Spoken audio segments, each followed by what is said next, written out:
My grandmother died 3 months ago and left me everything.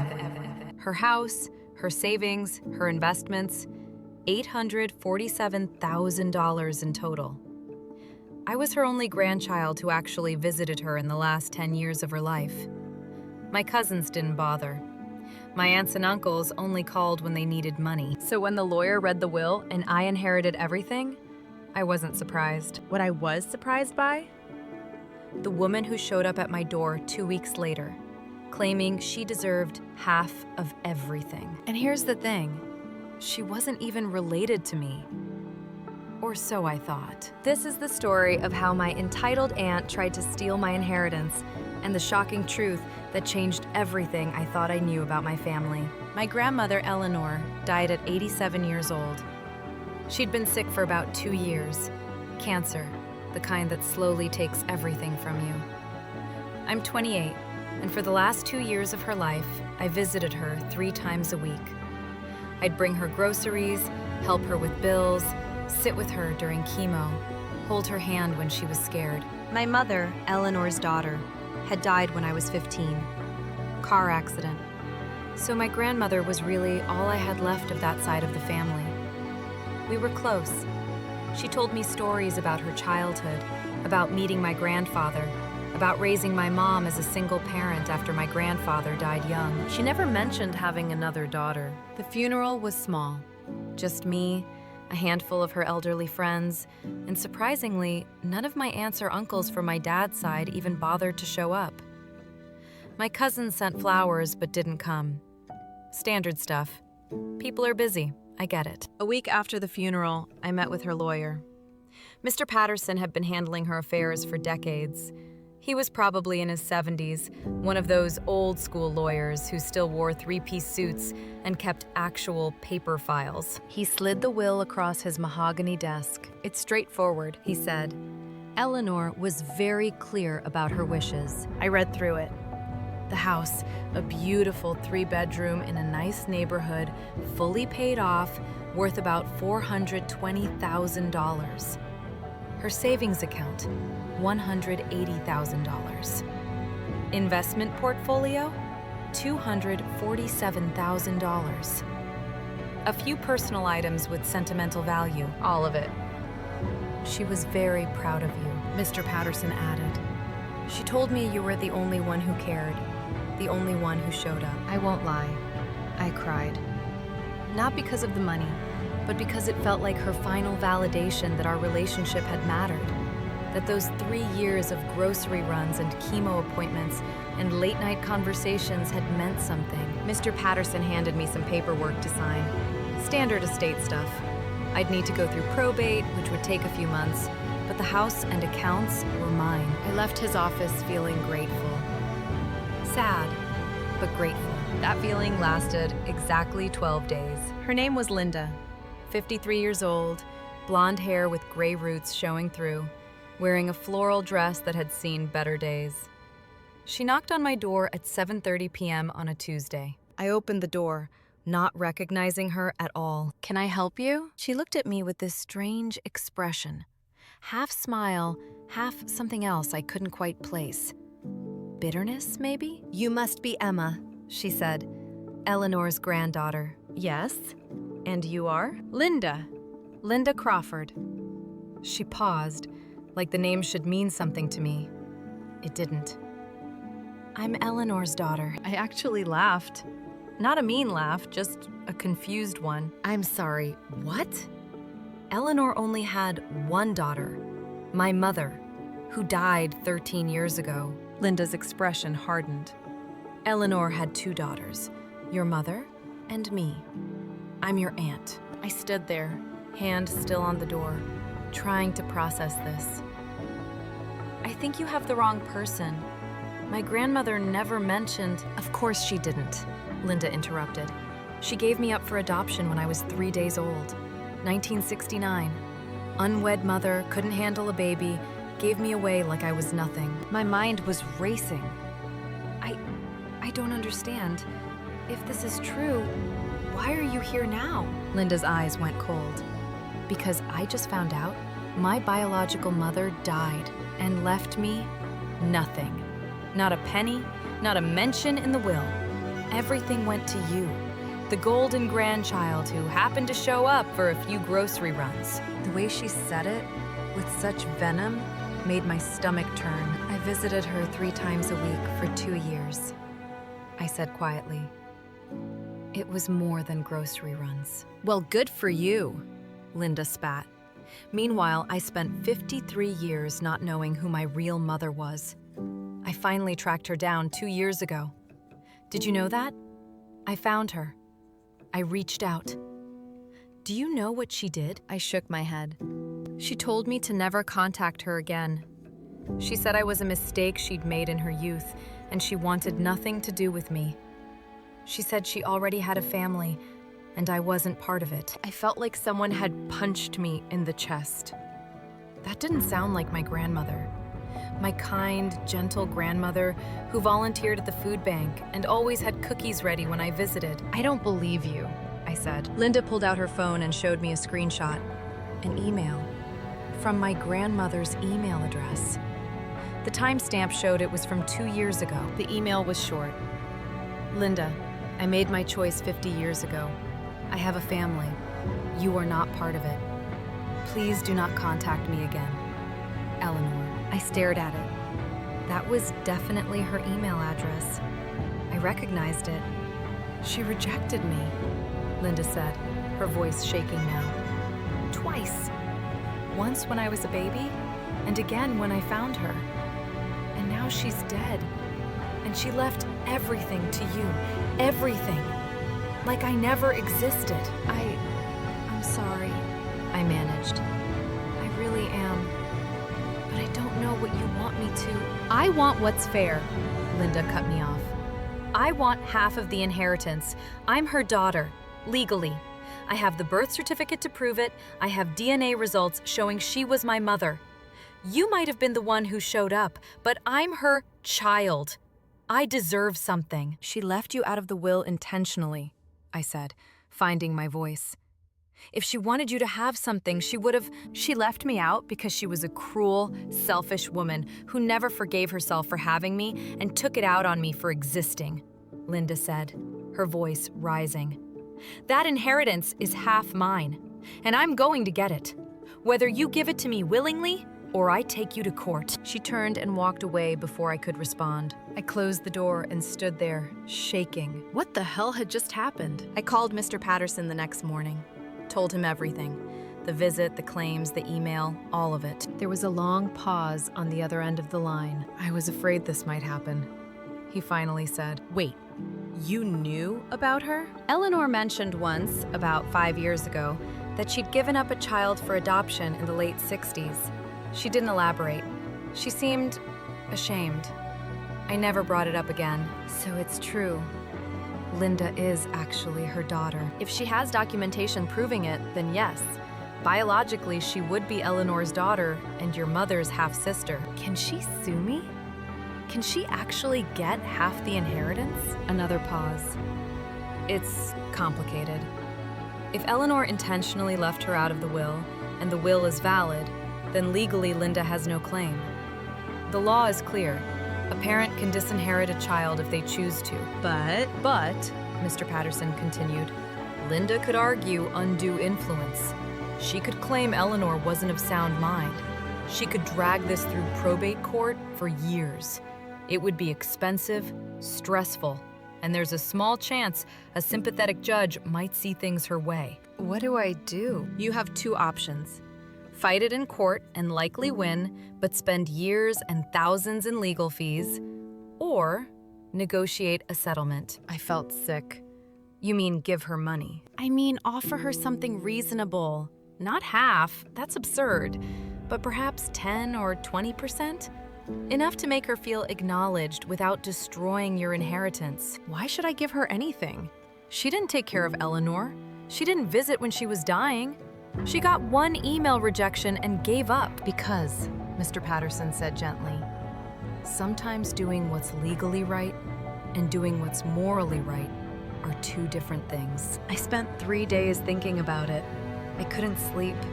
I kept reading and rereading that email from my grandmother. You are not part of it. cold, harsh, not like her at all. But then again, how well did I really know her? I knew the grandmother who gave me cookies and told me stories.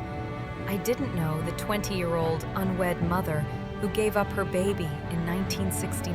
I didn't know what she'd been through, what her life was like then. On the fourth day, Linda showed up again, this time with a lawyer. They sat in my living room, Linda on the couch, her lawyer, a sharp-looking woman in her 40s, in the armchair. I sat across from them, my own lawyer, Mr. Patterson, on the phone, listening in on speaker. Linda's lawyer, Ms. Chen, was all business. My client is prepared to file a lawsuit contesting the will on the grounds that Eleanor Williams was not of sound mind when she executed the document, and that Emma Williams exercised undue influence over an elderly, sick woman. I felt my anger rising. That's complete bullshit. My grandmother was sharp as a tack until the last month of her life. According to whom? Miss Chen asked coolly. You? The sole beneficiary who spent considerable time alone with her while she was dying? Mr. Patterson's voice came through the speaker. Miss Chen, I witnessed the will. I can testify to Eleanor's mental competency. A lawyer protecting his client's interests. How impartial. This was going nowhere. What do you want? I asked Linda directly.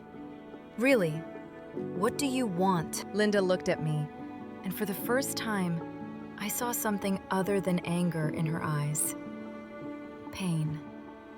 Deep, old pain. I want to matter, she said quietly. I want acknowledgement that I existed, that I was her daughter too, even if she didn't want me. So this is about the money? It's about justice, Linda said. She had $847,000. I'm asking for half, $423,500. That's what a daughter should get. I laughed bitterly. You didn't earn it. You didn't visit her. You didn't hold her hand while she threw up from chemo. You didn't clean her house or cook her meals or sit with her at 3 a.m. when she couldn't sleep because she was scared of dying. Because she told me I wasn't her family. Linda's voice broke. What was I supposed to do? Force her to accept me? You could have tried more than once, I shot back. One email rejection and you gave up. It wasn't just an email. The room went quiet. What? I asked. Linda looked down at her hands. I didn't just send one email. I sent dozens. I called. I sent letters. For 6 months, I tried to reach her. That email you saw? That was her final response. After I'd begged her for months to just acknowledge me. To just say, I'm sorry, or I was young, or anything. My stomach dropped. I didn't know that, I said quietly. Of course you didn't, because Eleanor didn't tell you. She didn't tell you she had another daughter. She didn't tell you that daughter was desperately trying to connect with her. She kept me a secret, like I was something shameful. Linda wiped her eyes. Miss Chen handed her a tissue.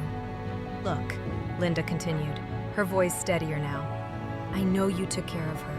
I know you were there when I wasn't. But I wasn't there because she wouldn't let me be there. And now she's dead, and I'll never get to hear her say she's sorry. I'll never get closure. All I get is this financial acknowledgement that maybe, just maybe, I mattered to her at all. I felt tears in my own eyes. She should have left you something, I said. If everything you're saying is true, she should have at least given you something. An explanation, money, anything. But she didn't. So I'm asking you. We went back and forth for 3 weeks. Meetings, phone calls, lawyers sending documents. Mr. Patterson advised me that legally, I was in the clear. The will was solid. Linda would likely lose in court, but I couldn't stop thinking about what he'd said. Legally right and morally right are two different things. I also couldn't stop thinking about that email. About my grandmother, this woman I thought I knew, coldly rejecting her own daughter. What had happened to make her so hard, so unforgiving? I went through my grandmother's things, looking for answers. Her house was full of photos, documents, letters. I found my mother's baby book. Every milestone documented. First smile, first word, first step. I found photos of my mom as a child, a teenager, a young woman. Hundreds of them. I found exactly 0 photos of Linda. 0 mentions. 0 evidence she had ever existed in Eleanor's mind. It was like she'd been erased. Then I found a box in the attic. Old letters, yellowed with age. I opened one. It was from 1969, from someone named Michael. Eleanor, I know what you're going through is hard, but you have to understand, we can't keep the baby. My parents would never accept this. They'd disown me. I'd lose everything. You have to give her up. It's the only way. We can start fresh after. I promise I'll marry you. Just not with this baby. I love you, but this has to be done. There were more letters, all from Michael, all pressuring her to give up the baby, promising marriage if she did. Then I found Eleanor's reply. Michael, I can't do this. She's my daughter. I look at her and I see us. How can you ask me to give her away? How can you say you love me and ask me to do this? And Michael's final letter. Eleanor, I've made my choice. If you keep the baby, we're done. I won't be tied to this mistake for the rest of my life. Choose. There was no reply from Eleanor after that, but there was a hospital discharge form dated 3 days after Linda's birth. Eleanor had signed adoption papers. She'd chosen Michael, and Michael had left her anyway. 6 months later, according to a newspaper clipping in the box, he'd married someone else. Eleanor had given up her daughter for a man who abandoned her. I sat in that attic, surrounded by letters and photos and memories, and I cried. My grandmother hadn't been cruel. She'd been a scared 20-year-old who made a terrible choice under pressure and spent the rest of her life unable to face what she'd done. When Linda reached out, it wasn't rejection out of coldness. It was shame, guilt, the inability to confront her biggest regret. And Linda had paid the price for all of it. I called Linda the next day. I'm not giving you half, I said. There was silence on the other end. But I'm giving you a third. $282,000. What? Why? Because you deserved better than what Eleanor gave you. You deserved a mother who fought for you. You deserved to be acknowledged. You deserved closure. And his voice was shaky. You're serious? I'm serious. I'm also going to give you the letters I found. The ones from Michael. The ones that explain what happened. It won't fix anything, but maybe it'll help you understand. Emma, Linda trailed off. Thank you. I don't know what to say. There's one condition. What? You have to promise that if anyone asks, you'll tell them the truth. That Eleanor made a mistake when she was young. That she was pressured to give you up. That she wasn't a monster. Just a scared kid who made the wrong choice. I can do that. Good. The settlement took another month to finalize. Linda got $282,000. I kept $565,000 and the house. We met one last time to sign the papers, this time without lawyers. I spent my whole life wondering why she didn't want me, Linda said, wondering what was wrong with me. The letters don't fix that, but they help. At least I know it wasn't about me. I'm sorry she wasn't brave enough to face you, I said. I'm sorry she let shame win. Me too. Linda stood to leave, then paused. You know, you look like her. Eleanor. Same eyes. So do you, I said. I saw it in the photos. She smiled, small and sad. Maybe in another life, we could have been family. Maybe. I agreed. She left. I never saw her again. So here's what I learned from all of this. Sometimes the people we love have pasts we don't know.